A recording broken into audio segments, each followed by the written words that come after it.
Greetings, friends. I'm Marc David, founder of the Institute for the Psychology of Eating. Thanks for your time and your interest. I got a topic that I think you're going to find very helpful. Do you really think sugar is your problem? So here's the thing. There are so many people who clearly know that they're eating too much sugar. They feel better when they eat less of it or even eliminate it. And perhaps they even find that they lose weight when they cut down on sugar. We all know that it can be easy to get hooked on sugar. We can get quite attached to it, maybe even a bit dependent on it. Sugar itself makes it easy for us to get hooked on it because it stimulates our sweet taste buds. It fires up our pleasure chemistry. And honestly, no matter how bad your day has been, sugar can instantly make us feel very good. Simply put, sugar is a powerful substance. So based on our own experience, it's easy to conclude that if I'm eating too much sugar and can't control it in the way that I'd like to, then sugar itself must be the problem. But is it really? So here's what I'm going to suggest to you, my friends. If you think you have a problem with sugar, you don't. If you think that sugar is the problem, it isn't. In fact, what's really happening is that sugar isn't the problem, it's actually the solution. Let me tell you what I mean by that. There's something that psychologists call symbolic substitutes. A symbolic substitute is exactly what it sounds like. When a human being can't get the thing that we actually want, we will do the next best strategy and reach for the closest approximation of the thing that we cannot have. So we're looking for love or connection or intimacy or fulfilled life, and we can't create that for ourselves, then why not just reach for sugar? Have some chocolate, some ice cream, some dessert, whatever sweet food there is that's easy to reach for and gives us a sense of happiness. Anyone can get sugar at any time. It's always there. Are you beginning to see how sugar is one of the most faithful and powerful symbolic substitutes that we have available to us? And can you see how it's indeed a stand-in? It's a temporary replacement for the thing we actually want most. So of course, a symbolic substitute like sugar can become problematic for us when we keep returning to it again and again. It can give us a blood sugar crash. It can lower our mood after an initial surge. It can leave us feeling guilty. And in excess amounts, it can cause us to gain weight. And it never truly gives us exactly what we want. So in essence, we are using sugar to solve a problem that it can never truly solve. Here at the Institute for the Psychology of Eating, one of the distinctions we train our coaches in is that every unwanted eating challenge actually has a brilliant reason rooted somewhere in biology or psychology or both. In this case of eating excess sugar, we actually need to look at the brilliant reasons for why we do it. It's not because you're a willpower weakling or that there's something wrong with you or that you're broken if you're relying on sugar. Quite the opposite.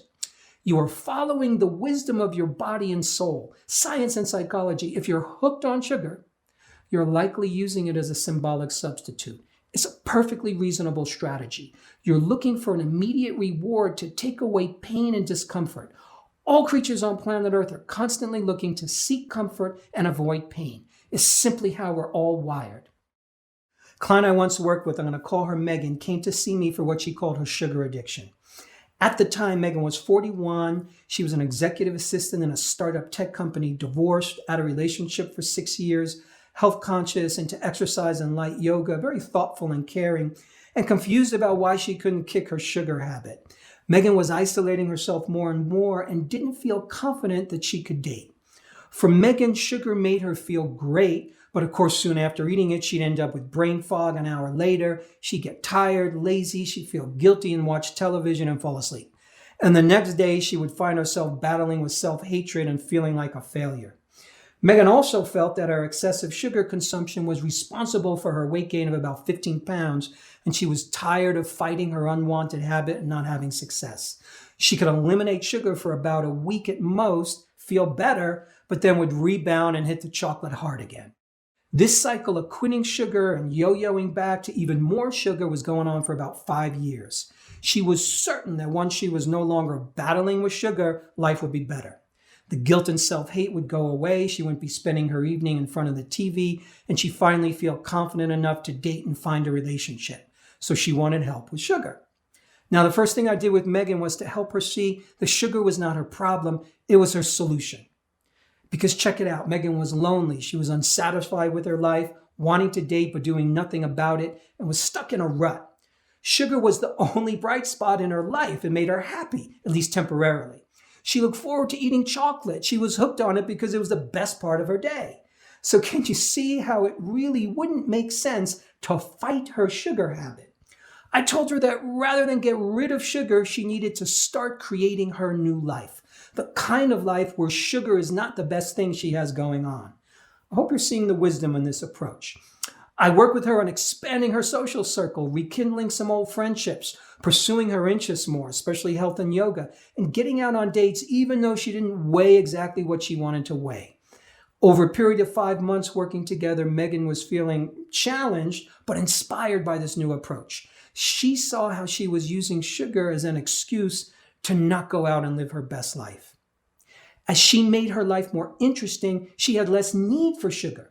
And by the time our work was finished, she was on her way. She lost 10 pounds. She was no longer so reliant on sugar. She was no longer obsessing about it. And she stopped fighting her urge for it. She was going out with friends. She was dancing, feeling better about her future.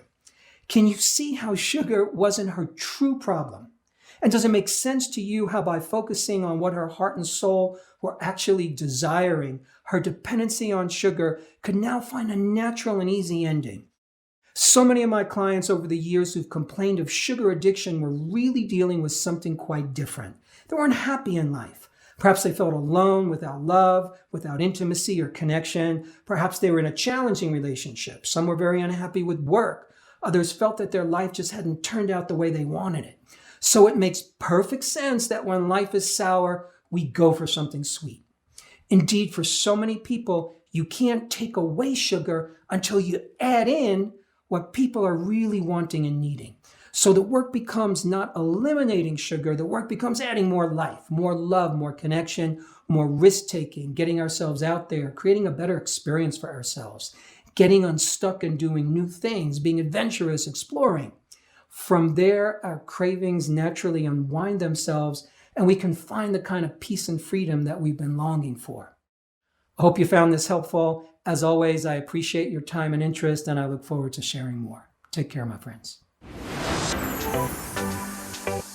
Hey friends, we're so happy that you've joined us for another episode of The Psychology of Eating with Marc David.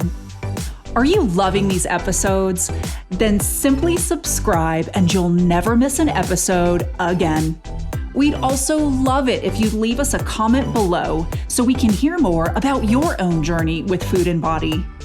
And if you're curious about what we offer at the Institute for the Psychology of Eating, including our internationally acclaimed coach certification training that's rooted in dynamic eating psychology and mind-body nutrition, please head on over to our website, psychologyofeating.com.